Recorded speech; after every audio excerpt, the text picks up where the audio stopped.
निखिल, इस मीटर की तार काटो।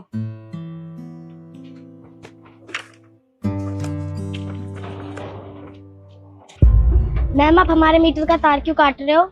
तो लड़की कहती है कि बेटा जी, ये आपका घर है। वह क्या है ना, आपके पापा ने 4 महीने से बिजली का बिल नहीं दिया हुआ है, इसलिए हमें यह तार काटनी पड़ेगी। बेटा, अगर आप नहीं चाहती कि यह तार हम काटे तो आप एक काम करो, अपने घर जाओ और किसी बड़े को बुला कर लेकर आओ। तो बच्ची कहती है कि ठीक है मैम। फिर बच्ची जल्दी से अपनी मम्मी के पास आकर ये बात बताती है। तो ये लड़की जल्दी से बाहर आती है और कहती है कि अरे भैया, आप ये क्या कर रहे हैं, हमारे घर की बिजली का तार क्यों काट रहे हैं? तो ये लड़का कहता है कि मैडम देखिए, आपने अपने घर की बिजली का बिल पिछले 4 महीने से नहीं भरा है, तो गवर्नमेंट ने ऑर्डर दिया है कि जिनका भी बिजली का बिल पेंडिंग है ना, उनके मीटर काट दिया जाए। तो बस हम अपना काम कर रहे हैं। तो लड़की कहती है कि नहीं भैया, ऐसा मत कीजिए, इसके पापा भी इस दुनिया में नहीं रहे हैं और जो भी पैसे थे वह सारे उनके इलाज में खत्म हो गए। अभी मेरे पास पैसे नहीं है, आप मुझे 2-4 दिन की मोहलत दीजिए, मैं बिजली का बिल भर दूंगी। तो यह लड़की कहती है कि देखिए, आपके पति के बारे में सुनकर बहुत बुरा लगा, लेकिन ये गवर्नमेंट के रूल है तो तार तो काटने ही पड़ेगी। बट फिर भी ठीक है, हम शाम तक की मोहलत देते हैं। अगर आप शाम तक पैसों का इंतजाम कर देती है तो ठीक है, वरना तार तो काटनी ही पड़ेगी। तो लड़की कहती है कि जी धन्यवाद। फिर ये दोनों यहाँ से चले जाते हैं। तो लड़की कहती है कि अब तो लगता है कि हमें बिजली बगैर ही रहना पड़ेगा, हम इतने पैसे कहाँ से लाएंगे? तो ये बच्ची कहती है कि मम्मी, हम एक काम करते हैं ना, चाचा से हेल्प लेते हैं। तो लड़की कहती है कि अरे हाँ बेटा, तुम ठीक कह रही हो, तुम्हारे चाचा जरूर हमारी मदद करेंगे। चलो। फिर यह दोनों माँ बेटी जल्दी से बड़े भैया के घर जाते हैं और लड़की सब कुछ बात अपने देवर को बताती है। तो लड़का यह सब सुनकर कहता है कि आरुषि बेटा, तुम बाहर जाओ, और बच्ची को बाहर भेज देता है। फिर भाभी से बोलता है कि भाभी, आपको जरा भी शर्म नहीं आती है, हर बार मुंह उठाकर पैसा मांगने चली आती हो, मैंने कोई धर्मशाला खोल रखी है, और ऐसे ही बहुत कुछ बोलकर भाभी को पैसे दिए बगैर ही भगा देता है। तो यह दोनों माँ बेटी बहुत उदास होकर वापस अपने घर चले आते हैं। फिर थोड़ी देर के बाद यह एक लड़का आकर कहता है कि क्या मैडम, ये राकेश जी का घर है? तो लड़की कहती है कि हाँ, ये उनका ही घर है और मैं उनकी पत्नी हूँ, क्या काम है बताइए? तो लड़का बताता है कि मैडम, आपके पति ने ना हमारे बैंक में एफडी करा रखी थी, उनका वेट करते करते 1 हफ्ता हो गया, लेकिन वो आए नहीं। लेकिन जब मुझे पता चला कि उनकी मृत्यु हो गई है तो इसलिए मैं खुद पैसे देने आ गया। तो लड़की कहती है कि लेकिन उन्होंने तो मुझे कभी बताया नहीं था कि उन्होंने एफडी करा रखी है। लड़का कहता है कि मैडम, वो सब तो मुझे नहीं पता, खैर छोड़ो, ये लो आपके पैसे। फिर लड़का पैसे देकर यहाँ से चला जाता है। फिर लड़की ये खोलती है, तब तो इसमें से बहुत सारे पैसे निकलते हैं। तो लड़की पैसे देखकर बहुत खुश हो जाती है। फिर लड़की शाम को उन पैसों में से बिजली का बिल भी भर देती है। लेकिन आपको क्या लगता है कि लड़की के पति ने सच में एफडी करा रखा था? नहीं, ये पैसे किसी और ने भिजवाए हुए हैं। लेकिन वह कौन है, इसे आप लोग जरूर देख कर जाना। लेकिन इससे पहले बेटा, मुझे इग्नोर मत करना। आज जो भी इस वीडियो को लाइक करके सब्सक्राइब करेगा उसको 2 घंटे में खुशखबरी मिलेगी। यकीन न हो तो करके देख लो, और जाते जाते हर हर महादेव लिखकर जाना।